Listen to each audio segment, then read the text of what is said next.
Did I scare you? That's kind of what it feels like to open up a brain rot video. So if you want to replay that again a few more times, so you can get your, 0.5 second attention span in multiple times over the course of this video, then go ahead and do that.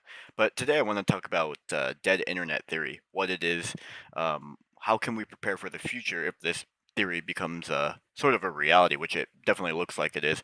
What are some of the terms that are associated with it, and what does that mean for all of us and all the content that we watch? I'm a real person, so you don't have to worry about this. Or maybe I'm AI. I don't know. Let's see in a couple of years. They already did clones of Charlie, Penguin Zero in China, and they're making AI clones of people now. So yeah, that's kind of scary.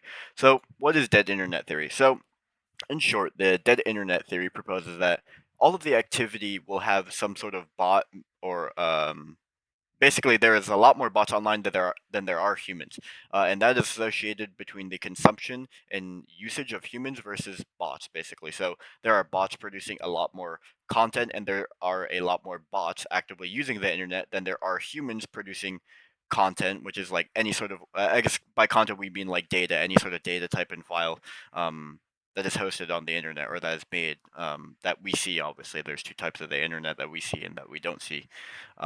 So yeah, basically bots overrule over the humans in numbers, and so that basically means that there's a lot of AI slop. Uh, there's more AI slop than there are human images on the internet currently. We'll go over what AI slop is, and it's just because of the mass artificial content that's being created. So that's like the content part, but then the other portion is that there are like they call them spiders, basically, that crawl around the internet and scavenge information. So basically, we're using machines now to get a bunch of data to make systems that are better to make money off of them. So basically, the internet has become a very big data scraping and data brokerage hub that has a lot of big predictors in economics for how you market stuff to people, who is the best candidate, all your stuff, like all the things about you online, when you check out, your name, I guess like where you're from, your salary, your gender, whatever it may be, all of these sort of variables are tracked online in some sort of way. Sometimes, or if you give it to some people, like you don't know, like you click the terms of service out, you don't read it, okay, cool, check off, and then they sell it, right? You don't really know, but the point is that these bots typically get access to that information, or data brokers get access to that information, and then they sell it off, and then you're kind of not screwed. You don't realize you're being screwed, but a lot of the times the marketing tactics and the ways that companies implement these things, because of these bots that they're getting all this information, will impact you long term and lose you a lot of money, because they're just more efficient at the psychology and marketing component. But anyways, that's another topic for the video. I recommend reading this book, or go getting it somewhere. I don't know, Dead Internet Theory by Nick Razor. Um, so yeah, that's what dead internet theory is. So what are the things that are associated with dead internet theory? First thing is brain rot. You probably know brain rot if you're on YouTube, or Instagram, TikTok, whatever it may be. There, the real section or the video section like has a lot of brain rot right now. YouTube has been cracking down on it, so good on them. But the term basically is associated with low quality to cause harm to a viewer's mental state. Now, it doesn't actually cause harm to your mental state per se, like physically in any sort of way. There aren't any studies to basically prove this, but the idea is that it really shortens your attention span with a lot of topics that are not intellectually um, exciting or thought provoking. Like obviously, if you are watching somebody, Magnus Carlsen play chess, that's probably a lot more stimulating, or we think is more stimulating than all of this bullshit that we see. It's like tung tung tung sahur goes into, I don't know, a dark alleyway with a bat or something. It's some like 7 second clip that goes crazy viral, and there's like children, like the iPad children that are watching these. So like I don't even want to talk about that. That is like crazy. All the kids with the iPads and stuff. But it was actually Oxford's year word of the year in 2024, which I find very interesting. So yeah, that's basically what brain rot is, and they actually or they coined the term AI slop is an actual thing right now. So this is a definition that you can pull from online, and this is what is used. I was taking a class and they actually mentioned this. I was like, I could not believe it. I thought it was just something like kids used as slang, but no, yeah, it's real. AI slop is a digital content made with generative artificial intelligence that is perceived as lacking in effort, quality, or meaning, and produced in high volume as clickbait to gain advantage in the attention economy. Now, the attention economy is something that I want to talk about too, obviously in another video. But the attention economy is basically what is it that you are able to do to maximize the amount of attention that you get? Because in theory, the more attention that you get, the more sales or the more eyes on a product that you will be able to get, and you will be able to apply marketing tactics, sales tactics, psychology tactics in order to have a conversion. And obviously that makes you money, right? So yeah, AI slop and the attention economy is like a really big thing, and the attention economy is actually being focused on not even like in terms of AI slop, but by a lot of companies in general. There's like a marketing basically tactic that a lot of them use.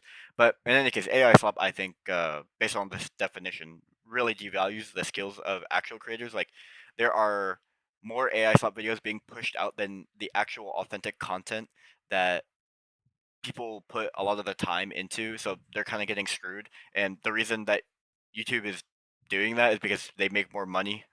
That's like the only reason. Because if they weren't making a lot more money off of these mass-produced AI slap videos, then they would just produce the authentic ones. But it's clear because there are so much more AI slap videos on the internet getting published every single day. I think it's like 8 million or something that Kaplan did on one of their studies, that it doesn't even matter if like a person puts so much time and effort into a video and it's just like not going to go viral because there's just so much more other content that's being consumed. And so like all of the big AI slop channels, like they make millions of dollars each month and they have millions of subs, because they can get the attention a lot quicker and they can mass produce videos where like, I don't know, let's say like Mark Rober can't produce like a reel every single day of the quality and stature that he does with all his engineering stuff, right? He builds robots, he does stuff like that.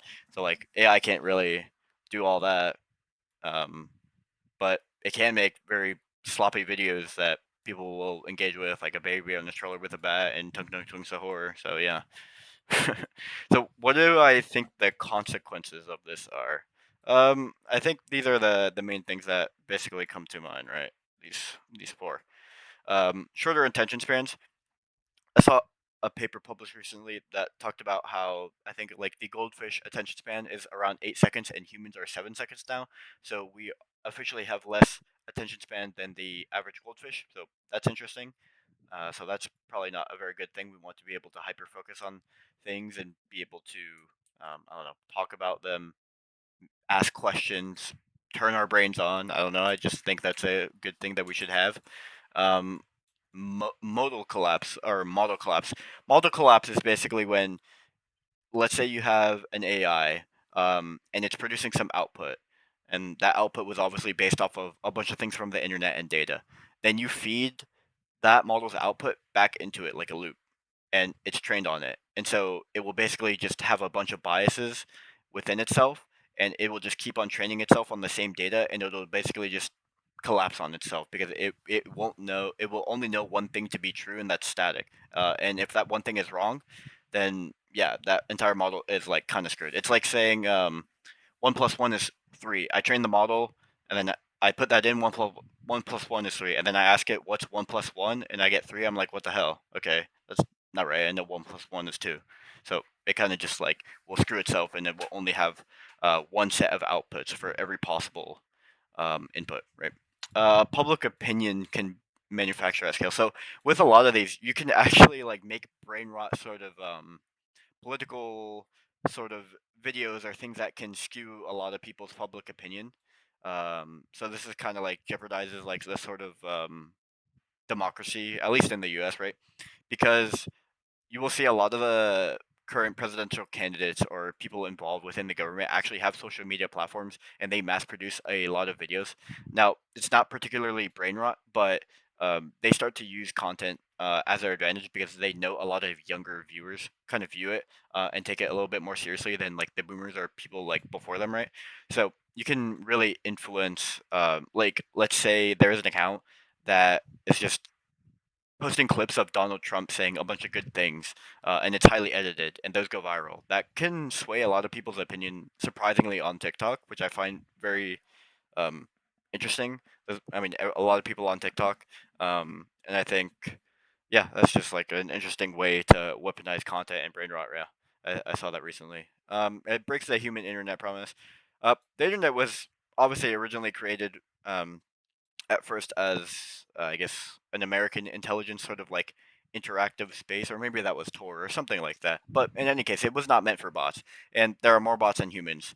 As you know, it was promised that the internet would be a place for humans. Well, apparently not. So yeah. Um, yeah. An example.